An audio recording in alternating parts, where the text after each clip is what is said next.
আস্তে নারাই তাকবীর। চেটুয়ার ভাইরা এই আস্তে বললে জোরে হয় নাকি? কেন সব কি বিপরীত করেন আপনারা? উল্টো করেন? এটা মোহাম্মত, ভালোবাসা। যদি আস্তে বললে জোরে বলেন, একবার জোরে বলতে বলছে নারাই তাকবীর, আরো জোরে। পাশানে মারলি রে পাথর মোর দয়ার নবীর গাই। আমার পরে যে আসবেন বুলবুলি সাহেব দেখবেন, কোন পাশানে মারলি রে পাথর আমার দয়ার নবীর গাই। দয়ার নবী দিনের তোরে,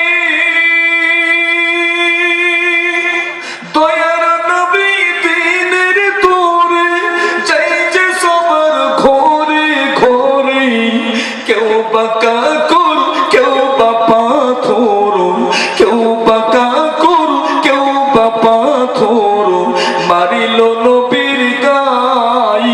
কোন পাশানে পারলি রে পাথর মো সোনার নবীর গাই। আমার নবী বনে বনে চোরাইতেন ছাগল, লোকে তরে দেখি বলি তো জ্ঞানী নই রে পাগল। পাগল নাই রে, পাগল নাই রে, খোদার প্রেমে দিওয়ানা। সে যে মোদের দয়ার নবী তাকে তোমরা চেনো না। কোন পাশানে মারলি রে পাথর, কোন পাশানে মারলি রে পাথর মোর দয়ার নবীর গাই। আল্লাহুম্মা সাল্লি আলা।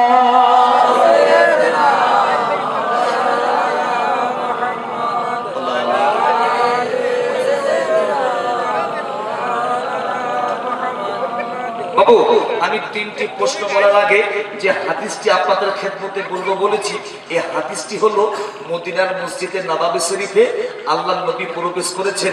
হুজুর যে টাইমে পৌঁছেছেন এই টাইমটি হলো তাহাজ্জুদের টাইম। গিয়ে দেখছে হুজুর ওমর তিনি নামাজের পরে আল্লাহর দরবারে কাঁদে, আল্লাহ আমি ওমর, যদি তুমি আমাকে মানুষ না বানিয়ে বনের পশু করে পাঠাতে আমার কিসমত চমকে যেত। কেন? কিয়ামতের মাঠে আল্লাহ তোমার দরবারে আমাকে জবাব দিতে হতো না। এটা সরি হবে কি? সুবহানাল্লাহ।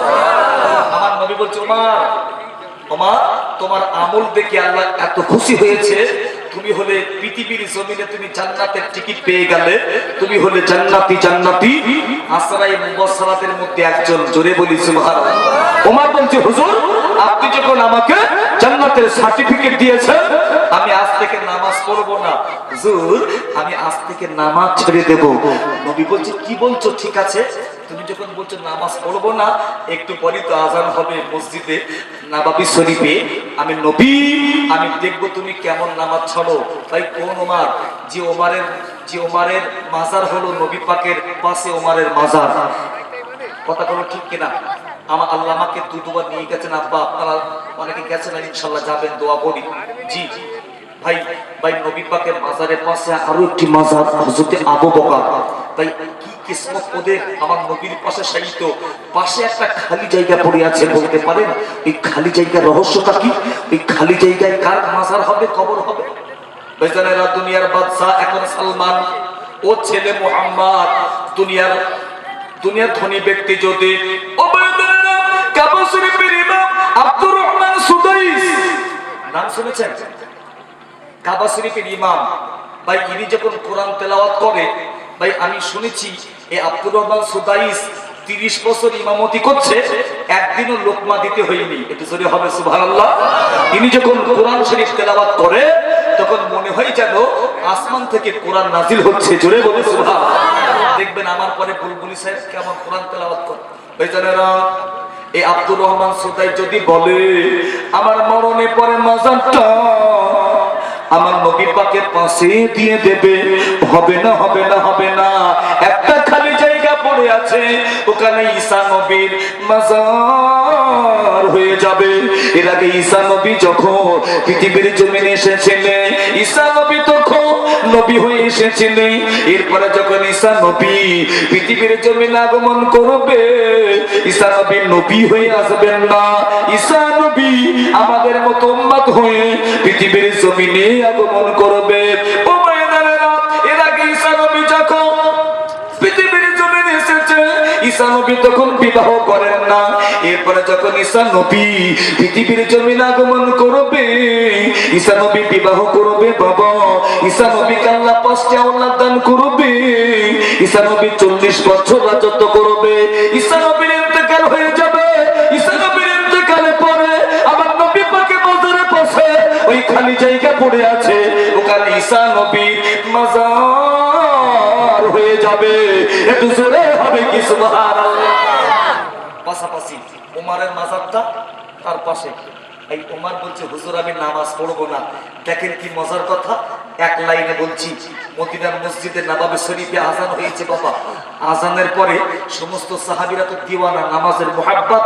আযান হলে সব কাজ ফেলে দিয়ে পালাচ্ছে নামাজের দিকে। নামাজে দাঁড়াচ্ছে, নবী ইমামতি করবে, আমার নবীর পিছনে নামাজ পড়বে। দেখবেন বর্তমানে একটা নাচ বেরিয়েছে, জন্ম যদি আমার হতো নবীর যুগে। বহু নাচ চলছে, আমিও আগে নাচ বলতাম, এখন নাচ ছেড়ে দিয়েছি ওয়াজের জন্য। রব্বানা ইয়া রব্বানা, রব্বানা ইয়া রব্বানা, রব্বানা ইয়া রব্বানা, রব্বানা ইয়া রব্বানা, রব্বানা ইয়া রব্বানা, রব্বানা ইয়া রব্বানা, রব্বানা ইয়া রব্বানা, রব্বানা ইয়া রব্বানা, রব্বানা ইয়া রব্বানা, রব্বানা ইয়া রব্বানা। জোরে হবে সুবহানাল্লাহ। প্রচুর নাচ রয়েছে ইনশাল্লাহ, আমি সময় পেলে আবার পরে শোনাবো। এখন হাদিসটা হলো আযানের পরে। ওই জানেরা শেষ কথা বলছি, এবারে দেখেন হযরত ওমর ফরমাতে লেগেছে, বাইরে আমার ওমর ফরমাতে লেগেছে, আমি ওমর আমার নবীকে বলে দিয়েছি, হুজুর আমি নামাজ পড়বো না, আমি নামাজটা ছেড়ে দেব। কিন্তু আমি ওমর আমার কলিজায় নামাজের মুহাব্বত, আমার কলিজায় নামাজের ভালোবাসা, আমি ওমর আমি নামাজ ছাড়া থাকতে পারি না। আমি ওমর নামাজ না পড়তে যাওয়ার কারণে আমার কলিজায় জ্বালা যন্ত্রণা শুরু হয়ে গেছে। আমি ওমর কি করলাম, আমি ছুটে ছুটে আমি উজুটা করে নিয়েছি। আল্লাহর নবী বিশ্ব নবী রাহমাতুল লিল আলামিন আমার নবীর পিছনে দাঁড়িয়ে দাঁড়িয়ে আমি নামাজ আদা করে নিয়েছি। নামাজের পরে আমি ওমর আমার কলিজা ঠান্ডা হয়ে গেছে। একটু জোরে হবে কি সুবহানাল্লাহ। নবী বলছে কেউ যাবে না। কেন না, ওমরের বিচার হবে। সবাই তো অবাক, ওমরের কি বিচার হবে? নবী বলছে, ওমর এ ওমর, তুমি যে আমাকে বললে তুমি নামাজ পড়বে না, তুমি নামাজ ছাড়লে না কেন? তুমি তো আমাকে কথা দিলে যে হুজুর আমি নামাজ পড়বো না, কই তুমি তো নামাজ ছাড়লে না। ওমর বলছে, হুজুর নামাজকে আমি মুহাব্বত করি, নামাজ আমাকে মুহাব্বত করে, নামাজকে আমি মুহাব্বত করি, নামাজ আমাকে মুহাব্বত করে। হুজুর নামাজ আমি ছাড়লে কি হবে, নামাজ আমাকে ছাড়ে না। এটা জোরে হবে সুবহানাল্লাহ। আমার সোনা পাখি সবাই নামাজি বেঁধে যান, মা বোনেরা নামাজি বেঁধে যান, স্বাদ পাবেন, মজা পাবেন। অনেক কথা, আমার একটা দায়িত্ব আছে ইনশাআল্লাহ। আমার 3টি প্রশ্ন ছিল না আব্বা, আপনি হ্যাঁ না বলেন। আমি বললাম যে আমরা যে নামাজ পড়ি ইমামে আজমের অনুসারী, ইমাম মানতে হবে কেন? 3টি প্রশ্ন এসেছিল, উত্তরটা দেবো তো নাকি ইনশাআল্লাহ? হবে তো? তাকবীর নারায়ে তাকবীর। আরে কদিন আগে মুস্কান বলে একটা মেয়ে, রমণী মুস্কান গো, এই মুস্কান হলো এই মুসলিম রমণী, ওর সাথে নতুন তথ্য আসে, ও নাকি কোরআনে হাফেজা। এটা যদি হবে সুবহানাল্লাহ। এই রমণী বোরখা পরা, হিজাব পরা, ও ডাক্তার হবে, তাই পড়াশোনা করছে কলেজে। আমার শোনা, মুসলমানদের সমাজে মহিলা ডাক্তার দরকার আছে না নাই? একটু চিল্লে বলুন। এই জন্য আছে, আমরা হুজুররা ফতোয়া দিচ্ছি পর্দা ফরজ, এটা কোরআনী বিধান, অবশ্যই পর্দা ফরজ। মেয়েদের মুখ কেউ দেখতে পাবে না, হাত পা কেউ দেখতে পাবে না, ফরজ। কিন্তু এই মুসলিম সমাজের মহিলা ডাক্তারের অভাবে আজকে যেতে হচ্ছে কোথায়? আমার বিবি প্রেগন্যান্সি, আপনার বিবি পেটে বাচ্চা, যাবেন কার কাছে? ওই ডাক্তার এমডি অনিল বিশ্বাস, ডাক্তার এমডি সুনীল কর্মকার, জি যখন আপনার আমার বিবি সেখানে যাবে, পর্দাটা টাঙিয়ে দেবে, টেনে দেবে, পর্দা কিন্তু চর্চা করে দিচ্ছে আব্বা। কথা বলো ঠিক কিনা? এখন আমাদের সমাজে তাহলে মুসলিম মহিলা ডাক্তার, আমাদের মুসলমানদের ঘরে মেয়েদের শিক্ষিত হবার দরকার আছে কিনা? এর জোরে বলতে হতো না? আরে আশ্চর্য, ওই ওই আপনার মুস্কান ও নিজে ডাক্তার হবে, এজন্য পড়াশোনা করবে, বোরখা পরে। দেখেন আমাদের মেয়েরা তো বোরখা পরতে চাই না, মাথায় উল্লা দিতে চাই না। এ মেয়েরা শোনেন যে তোমার মা বোনেরা, আর মুস্কান নামক মেয়েটা ও আল্লাহকে মানে, আল্লাহকে ভয় করে, তাহাজ্জুদের নামাজ পড়ে, কোরআনে হাফেজ মুস্কান। ও কিন্তু পৌঁছে গেছে কলেজে, আর পিছনে ও একা, আর 100-র বেশি যুবক ছেলে ওকে তাড়া করছে, ইফতিজিং করবে, ওকে বেউজ্জতি করবে। আর মুস্কানকে বলছে জয় শ্রীরাম, জয় শ্রীরাম, জয় শ্রীরাম। মুস্কান ও কিন্তু কিছু করতে পারে না, ওর কাছে পিস্তল নেই, বন্দুক নেই, তলোয়ার নেই, লাঠি নেই, কি দিয়ে মোকাবিলা করবে? ওই মুস্কান রুখে দাঁড়িয়ে একবার আল্লাহকে ভরসা রেখে বলেছে নারায়ে তাকবীর, আল্লাহু আকবার। এমন তাকবীর দিয়েছে বেঈমানদের অন্তরে কাঁপুনি শুরু হয়ে গেছে।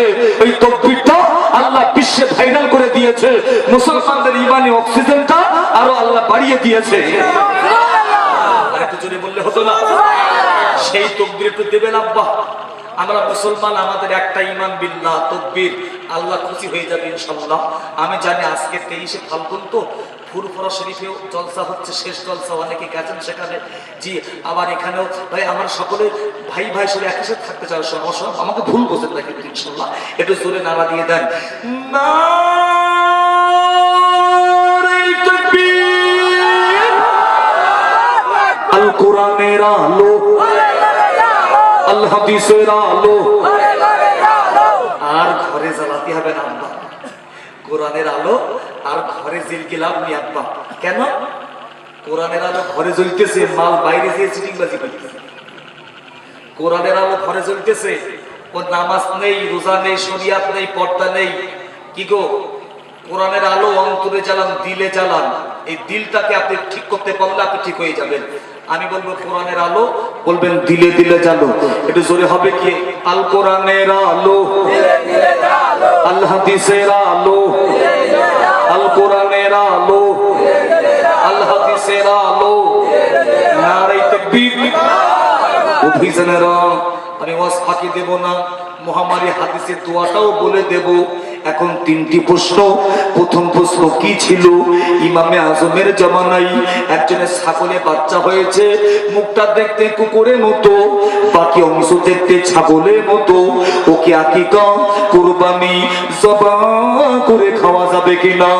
উক্ত ব্যক্তি দৌড়ে দৌড়ে এসে ইমামে আজমকে বলছে, হুজুর আমার একটা ছাগল হয়েছে, ছাগলের বাচ্চা, মুখটা দেখতে কুকুরের মতো, হুজুর বাকি অংশ দেখতে ছাগলের মতো, ওকে আকিকা, কুরবানি, জবাহ করে খাওয়া যাবে কিনা? হুজুর বলছে, বাবা ওকে খেতে গেলে ওটা হালাল কি হারাম আগে একটু চেক করতে হবে। বলে, হুজুর আমি ওকে কি দিয়ে চেক করব? হুজুর বলছে, বাবা তুমি বাড়িতে চলে যাবে, তুমি বাড়িতে গিয়ে একদিকে ঘাস দিয়ে দেবে আর একদিকে গোশত দিয়ে দেবে। যদি পশুটা হেঁটে হেঁটে ঘাস খাই, জানবে ছাগল, ওকে খাওয়া হালাল হয়ে যাবে।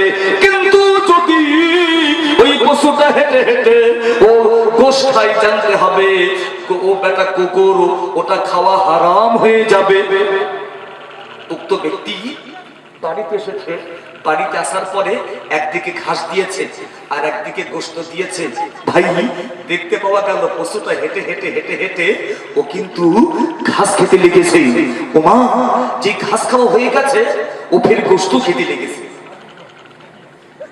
আব্বা এখানে পেছ দেখে গেছে না, একটু হেনা কর না ভাই। হুজুর বলেছি একটা, চালাচ্ছে কটা? 2টি। ও ভাই উক্ত ব্যক্তি দৌড়ে দৌড়ে এসে বলে, আমাদের ইমাম আমি আরো সমস্যার মধ্যে পড়েছি, হুজুর সমস্যা বেড়েই গেছে। ভাই দেখবেন অনেকে ডাক্তারখানায় যাই, তো ডাক্তারখানায় গেলে ভাই ওষুধ দেওয়ার পরে অনেকে দেখবেন আমার রোগটা বেড়ে যায়, এমন হয় না? হয় না? ও ভাই উক্ত ব্যক্তি বলে, হুজুর হুজুর বেয়াদবি মাফ করবেন, আপনি বলেছেন একটা, কিন্তু তো চালাই সব ঘাসও চালাচ্ছে, গোশত চালাচ্ছে। হুজুর বলছে বাবা তবে এখনো রাস্তা রয়েছে বাবা। বলে হুজুর আমি কি রাস্তা? ইমামে আজম নুমান বিন সাবিত বলে বাবা তুমি বাড়িতে চলে যাবে, বাড়িতে গিয়ে তুমি এই বেতের লাঠি তুমি নিয়ে যাবে, এই বেতের লাঠি দিয়ে ওকে তুমি জোরে মেরে দেবে।